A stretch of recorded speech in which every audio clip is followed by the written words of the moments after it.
નમસ્તે ખેડૂત મિત્રો, કિસાન સફરમાં આપ સૌનું હાર્દિક સ્વાગત છે। આપણે ખેતી પાકોમાં મગફળી જેવા પાકોમાં ખાસ કરીને વાયરવર્મનું ખૂબ જ મોટું નુકસાન હોય છે। તો વાયરવર્મનું જીવનચક્ર આપણે સમજવું હોય તો વાયરવર્મ કેવી રીતે નુકસાન કરે છે, એ કઈ રીતે એનું મગફળીમાં જે છે એ પાકની આપણી ક્વોલિટી છે, ગુણવત્તા છે એને બગાડે છે, તો એના માટે આપણે આજે સમજીશું। આજે વાયરવર્મનું જે પુખ્ત કીટક છે, ઢાલિયા કીટક છે, બરાબર, એને આપણે લાઈવ જોઈશું અને એને ઓળખતા શીખીશું કે વાયરવર્મ છે એનું ઢાલિયા કીટક છે, પુખ્ત છે એ તો અત્યારે જો આ તમારી સામે જે છે આ છે પુખ્ત જે વાયરવર્મનું ઢાલિયા કીટક। આમ તો જો કે ઘણા બધા ખેડૂતોએ જોયું જ હશે, આપણો જે ઓલો વ્હાઇટ ગ્રબ છે, ઘૂઘો હોય, એનો પણ કીડો આ રીતના હોય છે, પણ આ જે વાયરવર્મનું જે પુખ્ત છે એ સહેજ લાંબુ હોય છે। હવે આની ખાસિયત તમને જણાવી દઉં તો આનો પાછળનો ભાગ છે ને, તો અહીંયાથી તમે દબાવશો એટલે એ ટક ટક ટક ટક એવો અવાજ કરશે, મતલબ એનું મુખ છે, મુખાંગ છે, મોઢું છે એ લાદી સાથે અથડાવશે। આ જોઈ શકો છો, જો બરાબર, એ આ રીતે છે, એનો ચહેરો છે એ જમીન સાથે અથડાવશે, એટલે આને અમે દેશી ભાષામાં ટકટક્યું જીવડું પણ કહીએ છીએ। જો બરાબર, આજે આ ભાગ ઉપર એને ટચ કરો એની ઢાલ ઉપર, તો એ મુખનો ભાગ છે એ લાદી સાથે અથડાવે અને આવો ટક એવો અવાજ કરે। તમે અવાજ સાંભળી પણ રહ્યા છો, બરાબર। જો આને ઊંધું કરવામાં આવે તો એ ઉછળે છે, જેમ આપણે પેલું શું કહેવાય, જો આ ભાગ ઊંધો કરો તો આવી રીતે ઉછળશે, જો જો આ રીતે ઉછળશે,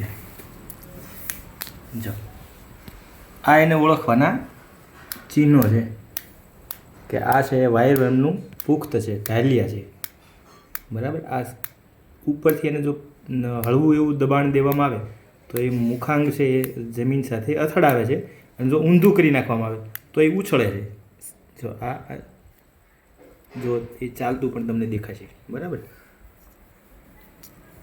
હા, જો આને ઊંધું કરી નાખીએ તો આવી રીતે ઉછળશે, જો ફેરવશો ને એટલે ઉછળશે। હા, ચાલો સ્વરા એને ટચ કરો।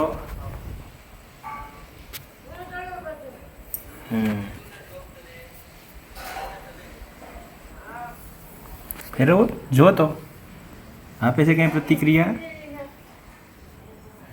અહીંયા આ ભાગને અડશો એટલે ઉછળશે, જો આને દબાવશો તો અવાજ કરશે, જો હડો હડો હડો, હા,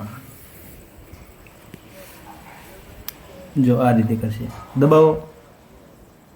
હા, આ છે વાયરવર્મનું પુખ્ત કીટક, બરાબર। હવે આ વાયરવર્મ છે એ આપણા અત્યારે ખેતરના શેઢાપાળા છે એની આસપાસ બધી જગ્યાએ તમને જોવા મળશે। આ પ્રકાશને કારણે અંજાઈને લાઇટની પાસે ઉડીને આવી ગયેલું છે। ખરેખર તો આ આપણા જે ખેતરને આપણે ઉનાળે જે વાત કરીએ છીએ કે શેઢાપાળા સાફ કરીએ અને કીટકોના કોશેટાઓ છે, એના ઈંડાઓ છે એનો નાશ કરીએ તો એ આવતા આપણા જે પાકો છે એ દરમિયાન એને અસર નહીં કરે, બરાબર, મતલબ કે એને નુકસાન નહીં કરે। આ એક ઢાલિયું કીટક છે એ જો મૃત્યુ પામે તો 25 થી 30 જેટલી વાયરવર્મની ઈયળો છે એ ઓછી આવશે, અને વાયરવર્મનું નુકસાન આપણને ખબર છે કે મગફળીના પાકમાં હવે 25 થી 30% જેટલું જોવા મળે છે। આ નુકસાનને નિવારવા માટે અત્યારે ઉનાળાની ઋતુ દરમિયાન અત્યારે આપણને આવા ઢાલિયા કીટકો જોવા મળે તો શેઢાપાળા સાફ કરો ત્યારે એના આ કોશેટાઓ અને આ પુખ્ત છે એ જોવા મળશે, બરાબર। તો આપણે જે ખાતરની ખાઈડ તૈયાર કરતા હોય એવા સમયે છે આપણે આને પલાળીને પેલું કરીશું તો એનું નાશ કરી શકાય। એમાં જે આપણે કેમિકલવાળી ખેતી કરતા હોય તો જે મિથાઇલ પેરાથિયોન છે, બરાબર, 2%, એનો વપરાશ કરે તો આને નિવારી શકાય। અને જે પ્રાકૃતિક ખેતી કરતા હોય તો આંકડો છે, થોર છે, જે થોરને આપણે ડીંડલીય થોર છે એને કાપીને ટીપણામાં જે એનું અર્ક તૈયાર કરીએ છીએ તો એના જે થોરનારથી પણ આનો સારી રીતે નિયંત્રણ થઈ શકે છે. ખાટી છાશને ગૌમૂત્ર પણ આમાં અસરકારક એવું રિઝલ્ટ આપી શકે છે, પણ થોર જેવું એનું જે બેસ્ટ રિઝલ્ટ છે એ લગભગ બીજે નહીં હોય. એટલે એનો ખાસ ઉપયોગ જો કરવામાં આવે તો આને આપણે નિવારી શકીએ. તો આ હતી વાયરવર્મના પુખ્ત કીટક એની વાત. મિત્રો, તમને આ વાયરવર્મના પુખ્ત કીટક વિશેની માહિતી આપવાનો પ્રયાસ કર્યો છે. આશા છે કે તમને આને ઓળખવું કઈ રીતે અને વાયરવર્મના મા બાપ જેને કહેવાય છે એ આ ઢાલિયા કીટક છે.